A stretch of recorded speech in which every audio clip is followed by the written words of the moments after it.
kasih ya panitia ya. Ya. Cuma saya emang belum nyarap. Kalau belum nyarap kena Covid mules. Jadi kudu ada apanya ya? Kudu ada nasi uduk. Lanjut. Nabi Muhammad melakukan perjalanan Isra wal Mi'raj dari Masjidil Haram ke Masjidil Aqsa, yang mana jarak tempuh secara perhitungan antara Masjidil Haram ke Masjidil Aqsa dengan mengendarai unta selama 40 hari. Kemudian dari Masjidil Aqsa Nabi naik ke Sidratul Muntaha, mendapatkan satu perintah untuk melaksanakan ibadah sholat yang awal dan pertama kali sebanyak 50 waktu. 50 waktu. Kemudian dengan prosesnya Nabi Muhammad bertemu dengan para nabi dan rasul. Kemudian terjadi satu dialog, sehingga secara singkat Nabi menghadap kepada Allah Subhanahu wa Ta'ala, menegosiasi tentang waktu sholat sebanyak 50 waktu, sehingga dapat pengurangan menjadi 5 waktu. Akur cerita. Kalau mau diceritainnya Pak, kalau terperinci panjang, nggak cukup 2 jam 3 jam ya.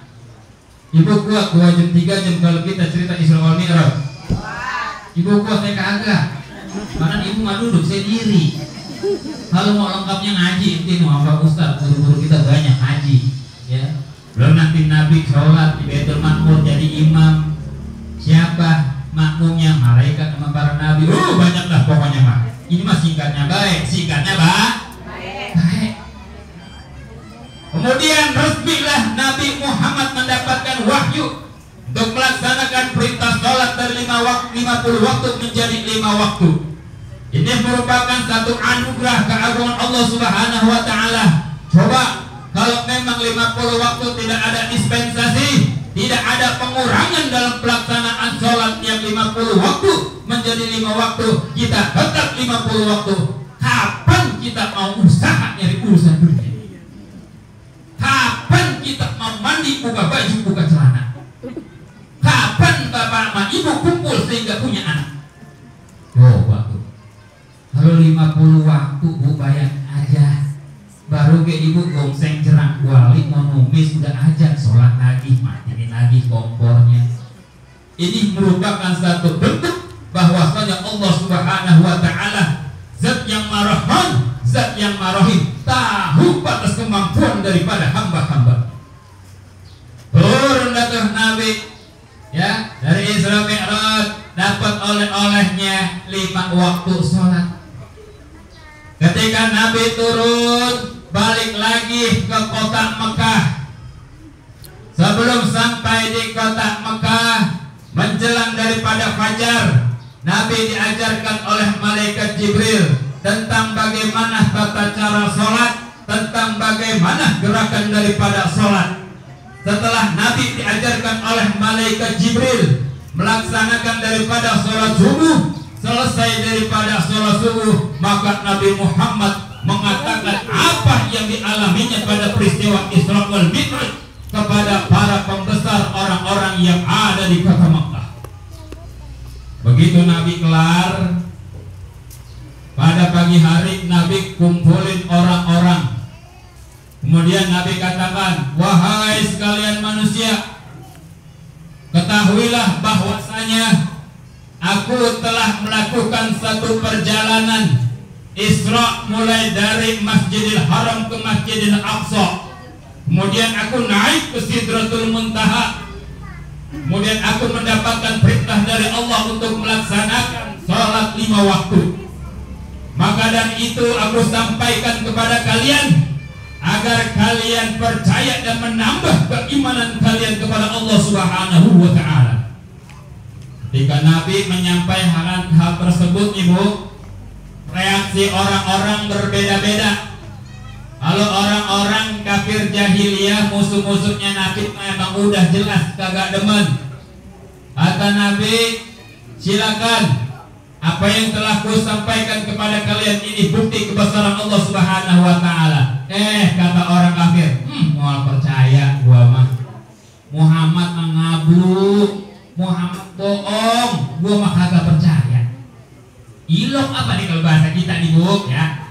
Ilok apa?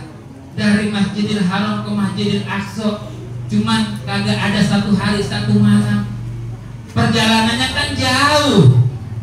Muhammad mah bohong. Muhammad gila, gua nggak percaya.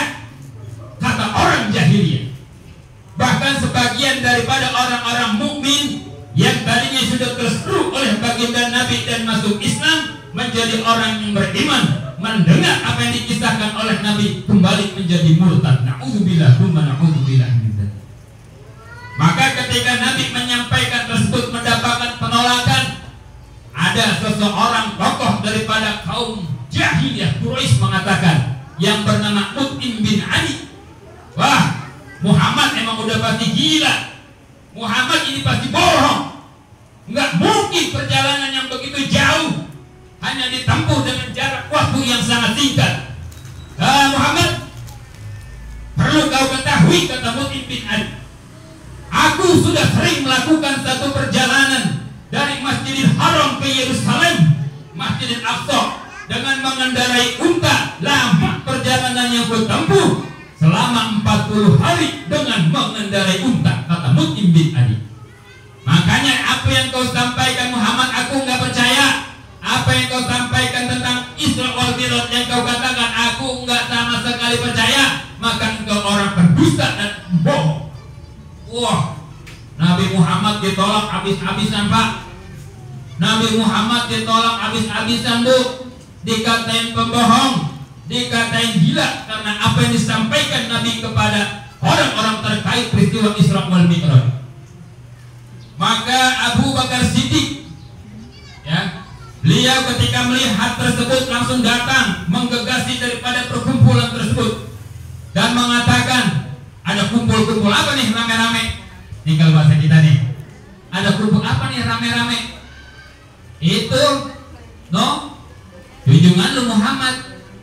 Bohong, dia mah gila. Masa dia bilang, ya, ngelakuin satu perjalanan dari Masjidil Haram ke Masjidil Aqsa cuman setengah malam, agak sampai 1 hari 1 malam, kan bohong itu.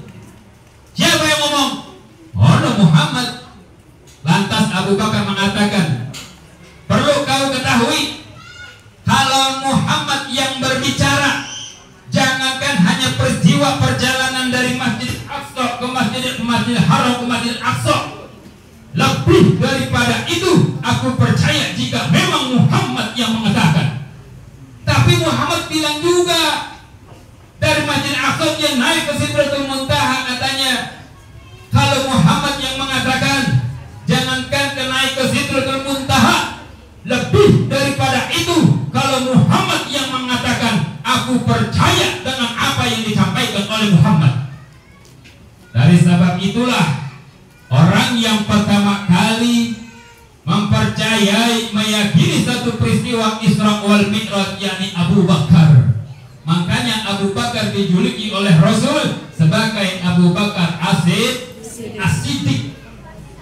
Jadi As-Siddiq itu Bu, gelar yang diberikan oleh Nabi kepada Abu Bakar karena Abu Bakar mempercayai, meyakini atas apa yang disampaikan oleh Nabi terkait daripada peristiwa Isra wal Mi'raj. Akur nih cerita. Cocok? Alhamdulillah. Lanjut. Bapak Ibu yang dirahmati Allah, maka Abu Bakar mempercayai akan yang disampaikan oleh Rasul. Beliau mendapatkan satu gelar As-Siddiq. Kenapa hanya Abu Bakar yang mempercayai awal ketika Nabi menyampaikan? Karena tolak ukur dalam peristiwa Isra wal Mi'raj Pak, tolak ukur dalam peristiwa Isra wal Mi'raj Bu, itu bukan dengan akal, tapi dengan iman. Kalau kita mengukur peristiwa Isra wal Mi'raj dengan akal, nggak sampai. Makanya tolak ukur dalam menerima peristiwa Isra wal Mi'raj kadarnya keimanan. Kita mah nggak usah tinggi-tinggi dah, untuk pakai ngomongin Isra Mi'raj kan. Itu buah kelapa. Tahu buah kelapa Pak? Ibu tahu buah kelapa?